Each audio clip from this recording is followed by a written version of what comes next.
자, 안녕하세요. 국제인을 위한 경제수학 제3장 함수와 경제에서 네 번째 강의 1차 함수와 2차 함수의 활용에 대해서 같이 공부하도록 하겠습니다. 주된 내용은 학습 목표를 통해서 살펴보면은 1차 함수로 나타내어지는 경제 현상에 대한 문제를 해결할 수 있다. 그리고 두 번째는 2차 함수의 성질을 활용하여 경제 현상을 해석하고 관련 문제를 해결할 수 있다. 이것이 오늘 우리가 공부할 주된 내용이 되겠습니다. 자, 먼저 그러면은 1차 함수와 경제 현상에 대해서 첫 번째로 살펴보도록 하겠습니다. 자, 1차 함수 y는 ax 플러스 b라고 하는 함수를 우리가 가정하도록 하죠. a, b는 상수이고 a가 0이 아닐 때 우리는 1차 함수라고 할 수 있겠죠. 이때 정의역과 공역은 실수 전체를 가지고 있습니다.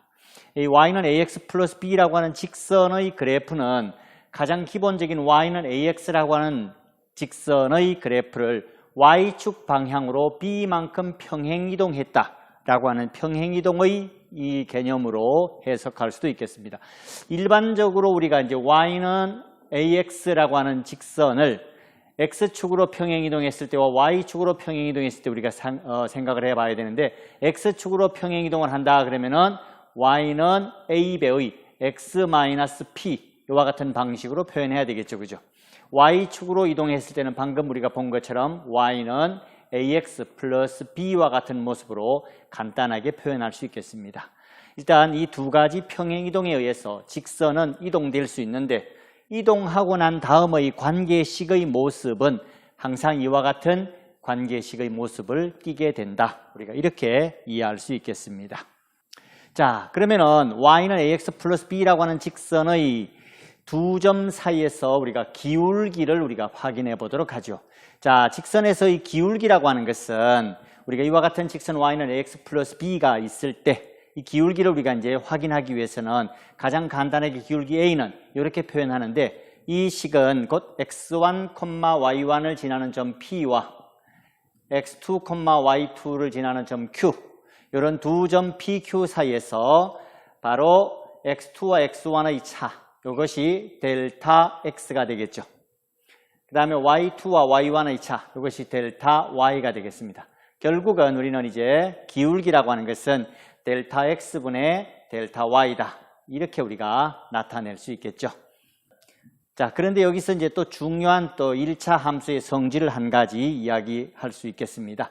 그것이 바로 이런 성질인데, 직선 y는 ax 플러스 b가 이제 이와 같은 모습일 때 두 실수 x1, y1에 대하여, 저기서 서로 다른 두 실수 x1, y1에 대해서 이런 성질이 성립한다. 이게 어떤 성질에 관한 것이냐 하면은 2분의 x1 더하기 x2라고 하는 지점에서의 함수값, 바로 이것은 중점이 되겠죠.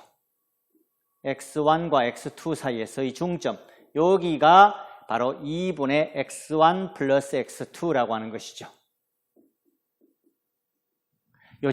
요 지점에서의 함수 값을 우리는 나타낸 것입니다. 이거죠. 이 지점에서의 함수 값하고 2분의 fx1, fx2, 즉 여기가 y1이 fx1입니다. y2가 fx2지요. 이 x1, y1에서의 함수 값의 중점, 이것이 중점입니다. 이 중점하고 이 중점과 함수값, 여기서 말하는 중점에서의 함수값 두 개가 서로 같다는 것이죠. 이것을 연결하게 되면은 이 지점과, 결국은 이 지점에서의 함수값은 여기 나와 있는 값, 이 값은 f2분의 x1 더하기 x2인데 이 값은 2분의 fx1 더하기 fx2 하고 같아진다. 이런 개념을 우리가 이제 이야기할 수 있습니다. 이런 성질을 우리가 직선은 가지게 된다. 이것을 우리가 1차 함수에서 같이 한번 생각해 볼 필요가 있는 그런 문제다, 이렇게 말씀드릴 수 있겠습니다. 자, 이어서 예제를 같이 한번 살펴보도록 하겠습니다. 정부에서는 전화세로 한 달에 1,000원을 부과하려고 한다. 그러니까 전화세라고 하는 것은 기본적인 전화 요금에다가 세금을 1,000원을 추가로 부과하겠다. 그런 뜻이 되겠습니다. 통신사는 기존 요금보다 1,000원을 올려서 통신요금 가격을 책정하게 된다. 결국은 통신요금 가격이 1,000원 상승하게 될 것이다. 통신요금의 시장 공급 함수가 SP가 0.5p 플러스 100으로 주어졌을 때 이것이 이제 원래 주어진 공급 함수인데 전화세가 새로이 부과된 후에 시장 공급 곡선식을 구하여라. 이런 얘기가 되겠습니다. 자, 이것은 공급 가격이 1,000원이 상승하게 되면은 결국은 주어진 공급 함수가 이동을 하게 되는데 그 공급 함수가 이동하는 것은 교과서에서의 설명 방법은 조금 다르게 되어 있습니다만은 간단하게 우리는 이 1,000원이 공급 가격이 상승하게 되면은 모든 공급에서의 위치가 1,000원 상승하게 된다. 즉 P축 방향으로 1,000만큼 평행 이동하게 된다. 이렇게 우리가 이해할 수 있습니다. 결국은 통신요금의 시장 공급 함수가 원래 주어지기를 0.5p 플러스 100이라고 주어졌지만 이 값이 P축 방향으로 얼마만큼? 1,000원씩 이동하게 된다는 것입니다. 결국은 주어진 함수가 이와 같은 모습으로 이동을 하게 되겠죠. 이렇게 모든 지점에서 공급 가격이 1,000원씩 올라갑니다. 결국은 우리가 S-P라고 표현했는데 P축 방향으로 1,000원씩 이동했기 때문에 P 대신에 P-1000이라고 하는 것을 평행이동의 관계식을 구하기 위해서 대입해 주면 되겠습니다. 그러면은 간단히 결과는 0.5p-400이라고 하는 새로운 공급 곡선식이 구해지게 될 것이다. 이렇게 쉽게 이해할 수 있습니다. 자, 이어서 다음은 또 다른 예제를 한번 살펴보도록 하죠. 1차 함수와 관계되는 예제라고 우리가 볼 수 있겠습니다. 달리 연 9%로 50만 원을 빌린 뒤 6개월 후에 갚기로 하였다. 6개월 동안 부담해야 될 이자와 6개월 후 갚아야 할 총액을 구하여라. 이런 문제가 되겠습니다. 자, 먼저 우리가 이제 이자를 구하고 갚아야 할 총액 원리 합계라고 할 수 있겠죠. 원금을 A라고 하고 이유를 R, 기간을 X라고 둔다면 우리가 일반적으로 이제 달리법에서의 원리 합계는 S는 A배의 1 플러스 R배의 X 이런 모습으로 주어지게 되겠죠. 이것을 간단히 풀이하면 바로 ARX 플러스 A의 꼴이 되기 때문에 X에 대한 1차 함수가 되겠습니다. 이 1차 함수에서 우리는 이제 이 앞에 부분과 뒤에 A라고 하는 원금이 존재하는데 원금과 이자라고 볼 수 있겠죠. 즉 A를 제외한 이 부분이 바로 이자 부분이 되겠습니다. 달리법에서의 이자가 되겠죠. 그러면은 원금 50만 원, 연이율 9%니까 0.09 이래 되겠죠. 그죠? 6개월 달리 이율은 이것이 연이율이 0.09니까 6개월 달리 이율은 0.045라고 할 수 있습니다. 그러면 간단하게 6개월 동안 부담해야 될 이자는 여기 나와 있는 A, 그 다음에 R, 이것에 의해서 간단하게 우리가 확인할 수가 있겠습니다. 요 이자의 값이 우리가 이제 6개월 동안 부담해야 될 이자의 값은 22,500원 이렇게 이야기할 수 있겠습니다. 그래서 최종적으로는 6개월 후 갚아야 될 총액은 원금과 이자를 더한 522만 2,500원 이렇게 우리가 이야기할 수 있겠습니다. 복리법에서의 차이를 우리가 이제 방금 말씀드렸는데 복리법이라고 한다면은 복리법에서는 기본적으로 원리 합계가 A에 1 플러스 R의 X거듭제곱 이렇게 되겠죠. 그죠? 지금 달리법은 우리가 이제 방금 1차 함수라고 말씀드렸습니다. 복리법은 어떤 함수가 되겠습니까? 참고로 이것은 지수함수가 되겠죠. 지수함수가 됩니다. X거듭제곱을 가지고 있는 지수함수로 우리가 이해할 수 있겠죠. 그죠? 자, 다음은 2차 함수와 경제현상 두 번째 주제로 넘어가도록 하겠습니다. 2차 함수 y는 ax제곱 플러스 bx 플러스 c라고 하는 2차 함수가 우리에게 제시가 되어 있습니다. 자, 이 함수의 그래프를 이해하려면 제일 기본적인 거 y는 ax제곱의 그래프 어떤 모습을 띠느냐 이런 모습이죠. 그죠? 자, 아래로 볼록 a가 양음에 따라서 위로 볼록 이렇게 바뀌게 됩니다. 자, 이런 볼록성을 가지게 되고 그 다음에 절대값 A에 의해서 폭이 결정되겠죠. 절대값 A가 작으냐 크냐에 따라서 절대값 A가 작다, 폭이 넓어지고 A가 크다, 폭이 좁아지게 되겠죠. 그죠? 자, 이러한 이 2차 함수의 기본형을 우리는 이제 평행 이동시킬 수 있죠. 평행 이동시킨 것이 바로 이런 모습의 그래프가 되겠습니다. y는 a의 x-p의 제곱 플러스 q의 그래프. 자, 가장 기본적인 이제 y는 ax제곱의 그래프를 이렇게 q만큼 평행 이동시키면은 이런 모습이 되겠죠. 자, 여기까지는 y는 ax제곱이나 y는 ax제곱 플러스 q의 그래프나 다 이것은 우함수가 되겠죠. 그죠? 우함수입니다. y축에 대하여 대칭인 함수가 되겠죠. p만큼 모든 지점에서 p만큼 이렇게 평행 이동을 하였습니다. 자, 한편 y는 ax제곱 플러스 q 대신에 y는 a의 x-p의 제곱의 그래프를 우리가 생각해 보자. 이때는 이제 x축의 방향으로 p만큼 평행 이동했지요. 모든 지점에서 이와 같이. 자, 그렇다면 이 두 가지가 모두 다 나타나는 y는 a의 x-p의 제곱 플러스 q라고 하는 것의 그래프 어떻게 될 것인가?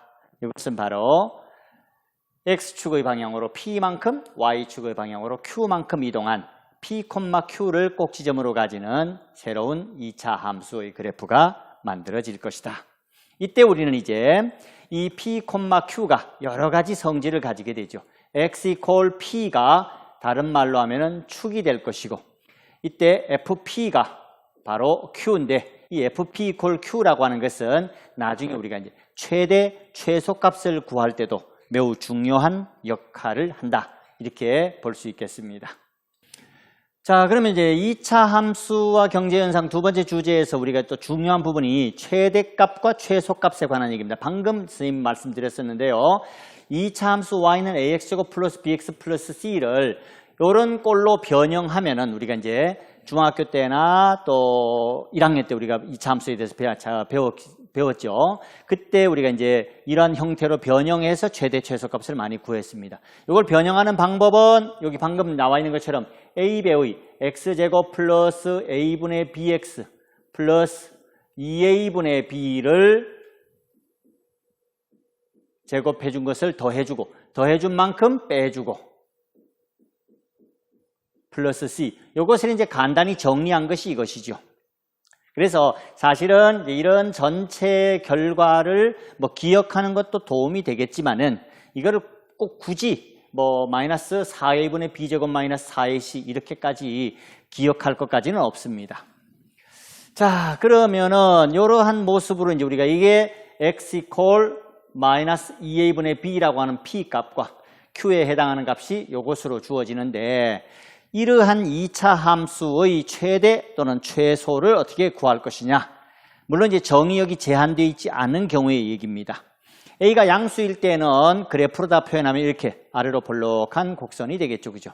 이때 우리는 x equal p, 즉 마이너스 2a분의 b에서 최소값을 갖는데, 그때 최소값은 여기서 나와 있는 것처럼 이와 같은 값을 최소값으로 갖는다. 이렇게 우리가 이제 이야기할 수 있겠고, a가 음수가 되면은 이런 위로 볼록한 곡선이 될 테니까 그때는 같은 지점 x equal 마이너스 2a분의 b에서 역시 이 값을 꼭 지점에서 q의 값을 최대값으로 가지게 된다. 그런데 실제로 우리가 이제 이것을 이런 방식으로 구하려면은 늘 모든 문제들마다 이렇게 표준형으로 고치는 절차를 밟아야 되죠. 또는 이것을 공식으로 기억해서 그때그때 그 값을 대입하는 절차를 밟아야 되는데, 사실은 우리가 이제 2차 함수의 최대 최소를 구할 때 가장 일반적으로 쓰는 방법은 이 방법입니다. 좀 전에 전 화면에서 말씀드렸듯이 이 마이너스 4a분의 b제곱 마이너스 4ac라고 하는 것은 fp입니다. 즉 마이너스 2a분의 b에서의 함수값이 이 값이거든요. 그래서 최대 최소값을 구할 때는 굳이 표준형으로 고치는 절차를 밟는 것보다는 이와 같이 대칭축에서의 함수값을 구하는 것으로서 간단하게 최대 최소값을 우리가 구하고 있습니다. 자, 세 번째 이야기로 들어가도록 하죠. 2차 함수의 볼록성 곡선에 대한 이야기를 하도록 하겠습니다. 2차 함수는 좀 전에 이제 A가 양이면 아래로 볼록, A가 음이면 위로 볼록이다. 이렇게 말씀을 드렸었어요. 그런 2차 함수는 이 볼록성을 어떻게 우리가 이제 수학적인 표현을 하다가 나타낼 것이냐, 그런 것입니다. 함수 y = fx가 1차 함수이면은 앞서 우리가 이제 어떤 성질을 이야기했었느냐면은 이런 말씀을 드렸었죠. 2분의 x1 더하기 x2, 즉 중점에서의 함수값은 함수값의 중점과 일치한다. 이런 것입니다. 이런 직선이 만약에 이렇게 있다면은 이 직선상에 있는 이모의 두 점, x1, x2에 대하여 이 지점의 중점에서의 함수값과 함수값의 중점, 요것의 이 함수값의 중간 지점이 일치한다는 것입니다. 그런 성질을 가지면 1차 함수다. 이렇게 얘기했었어요. 그러면은 이것이 같지 않으면 어떻게 될 것이냐 하는 얘기죠. 같지 않다. 그러면은 직선이 아니란 얘기입니다. 그죠? 자, 그러한 성질에 대해서 우리가 이제 살펴보고자 하는 것입니다. 자, 이 두 개가 이제 하나 예를 들어보면은 지금 위로 볼록한 곡선을 하나 우리가 예를 들었어요. 그러면 이제 이 곡선상에 있는 점 x1과 x2를 잡았을 때 중점에서의 함수값은 여기지요. 중점에서의 함수값은 이 지점이 되겠습니다. 근데 실제로 이 지점과 이 지점에서의 함수값의 중점은 어디냐면 이 지점이에요. 함수값의 중점과 중점에서의 함수값의 차이를 우리가 볼 수가 있지요.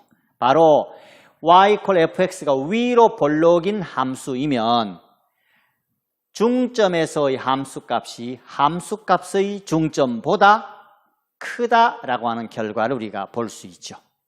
그래서 위로 볼록인 함수, 2차 함수가 위로 볼록이기 때문에 위로 볼록인 함수이면 이런 성질을 가지게 된다는 것입니다. 그래서 자, 이거를 이제 우리가 좀 더 일반화시키게 되면은 모든 구간 x와 알파, 베타 사이에서 이모의 두 점 x1, x2가 이런 성질을 모두 가지고 있다면 그 함수는 그 구간 알파, 베타 사이에서 위로 볼록인 함수이다. 이렇게 역으로 표현해도 되겠습니다. 또 한편으로는 이제 아래로 볼록인 함수를 예를 들면 이렇게 되겠죠. 아래로 볼록인 함수를 예를 들면은 요 지점과 요 지점의 중점에서의 함수값은 이겁니다. 중점에서의 함수값은 지금 저렇게 표시한 부분이고 중점에서의 함수값 이것이죠. 반면에 함수값의 중점은 바로 이 부분이 되겠어요. 함수값의 중점. 오히려 함수값의 중점이 더 어때요? 크게 나타나죠. 그럴 때 우리는 아래로 볼록이다 이렇게 얘기합니다. 그래서 위로 볼록인 것과 아래로 볼록인 것을 간단하게 우리가 확인하거나 또는 그것을 수학적으로 정확하게 표현하려면 이러한 방법을 우리가 사용하면 되겠습니다. 자, 이제 2차 함수의 여러 가지 문제들을 이제 어떻게 활용할 것이냐, 경제 현상에 있어서의 활용에 대한 예를 한번 들어보도록 하겠습니다. 자, 먼저 첫 번째 예제인데 컴퓨터 수 Q와 대당 가격 P 사이의 관계식이 이런 관계식을 갖는다. 그랬습니다. 수요 함수죠. 자, 컴퓨터를 Q대 팔아서 총 수입을 우리가 TR이다 이렇게 말했습니다. Total Revenue 이렇게 되겠죠. 이 TR이라고 하는 총 수입을 얻게 되는데 총 수입이 최대가 되기 위한 가격 P와 그때의 최대 수입을 구하여라 이렇게 말했습니다. 우리가 이제 교과서 예제를 조금 다른 방식으로 설명을 해놨습니다. 제가 토탈 레비뉴는 기본적으로 가격과 판매한 대수가 되겠죠. 그죠? 그래야만 총 수입이 나오게 되겠습니다. 그래서 P 곱하기 Q다 이렇게 우리가 이야기할 수 있어요. 이때 P는 가격이니까 그대로 있고요. 이 Q에 대한 부분은 이제 함수가 바로 이런 새로운 또 가격에 의한 함수로 주어져 있거든요. 21,000 마이너스 0.15P다 이렇게 표현해 뒀습니다. 그래서 P 곱하기 이것을 간단히 정리하면은 이런 2차 함수의 식이 나오겠죠. 마이너스 0.15P 제곱 플러스 21,000P 이런 관계식이 나오게 되겠습니다. 이 총 수입에 관한 P의 식은 2차 함수식이 될 것이고 이런 위로 볼록한 곡선이 나타내집니다. 이때 이 교점의 좌표는 14. 자, 이것을 이제 간단히 정리하게 되면은 요 값은 이제 단위가 만원입니다. 14지만 14만 이렇게 되겠죠. 마이너스 0.25 괄호 열고 0.15 p 괄호 열고 p 마이너스 14만 이래 되겠습니다. 그러면은 이때 우리는 이제 p라고 하는 것은 여기서 말하는 p가 뭐가 되는 거? 최대가 되기 위한 가격 p를 지금 우리가 얘기하는 것입니다. p 콜 어디에서? 마이너스 2a분의 b 어디죠? 축입니다. 축. 대칭 축이죠. 마이너스 2a분의 b에서 뭐를 갖는다? 최대값을 갖는다 하는 것입니다. 그래서 앞에서 방금 말씀드린 것처럼 최대 최소를 구할 때 우리는 이것을 표준형으로 고치는 것이 아니라, 왜냐하면 값이 굉장히 크거든요. 바로 대입을 통해서 함수값을 구하는 것이 훨씬 더 유리하게 우리가 구할 수 있다. 그런 뜻이 되겠습니다. 그래서 마이너스 2a분의 b를 계산하니까 7만이었습니다. 여기 이제 표현하면 7이 되겠죠. 그죠? 중점 7만. 그때의 총 수입은 마이너스 0.15 곱하기 여기 나와 있는 것처럼 7만. 자, 그 다음에 여기 제곱이 되겠죠. 그죠? 7만의 제곱. 그 다음에 2만 1000 곱하기 7만. 이렇게 우리가 이제 정리할 수 있게 되겠습니다. 그렇게 하면은 값이 굉장히 크네요. 그죠? 값은 73,500만 원입니다. 이게 단위가 만 원이기 때문에 7억 3,500만 원 이래 되겠네요. 그죠? 7억 3,500만 원.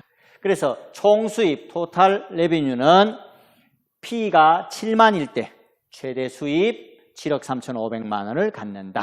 이렇게 우리가 결론을 낼 수 있겠습니다. 자, 그 다음 문제도 역시 2차 함수의 최대 최소값과 관계되는 그런 문제가 되겠습니다. 자, P자 Q계에 대한 효용함수가 Q에 관한 2차식으로 주어져 있습니다.